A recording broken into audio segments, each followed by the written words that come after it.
அதை நீக்க மாட்டேன், அதை செய்ய மாட்டேன், அதை செய்ய மாட்டேன்.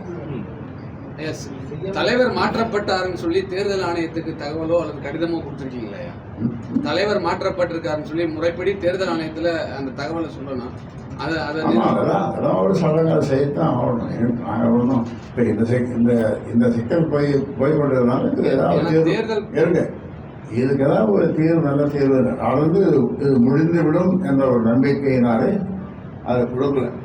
பாமக நிறுவனர் அவர்களுக்கு நிர்வாகிகளை நீக்க அதிகாரம் கிடையாது, தலைவராகிய எனக்கு தான் அந்த உரிமை இருக்குது. அதனால் நீங்கள் நீக்கப்பட்டவர்கள் அனைவருமே பதவியில் நீடிக்கிறான்றாங்க. நிர்வாகத்தில் யாருக்கு அதிகாரம் இருக்கிறது? நான் சொல்லியிருக்கேன், நான் நிறுவனர் தலைவர் சொல்லியாச்சு. இப்போ ஓட்டு போடுற மக்கள், வாக்களிக்கிற மக்கள், அது 18 வயசோ அல்லது 90 வயசோ அதுக்கு மேலேயோ எல்லாம் என் பக்கம் தான் இருக்கிறாங்க. எல்லோரும் நீங்கள் எங்கேயாவது போய் கேட்டு பாருங்க, ஒரு கிராமத்துக்குள்ள போய் இதை சொல்லி பாருங்க.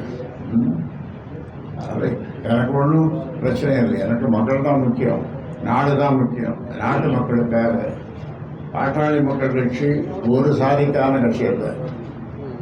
தமிழ்நாட்டில் இருக்கிற 324 சாதிக்கு 324 சாதிகள் தமிழோடு இருக்க வேண்டும், சமூக நீதி பெற வேண்டும், கல்வி பெற வேண்டும், பொருளாதாரத்தில் சிறந்து வழங்க வேண்டும் என்று அந்த மக்களுக்காக 324 சமூக மக்களுக்காக பாடுபட்டு வருகிறவன் சொன்னான்.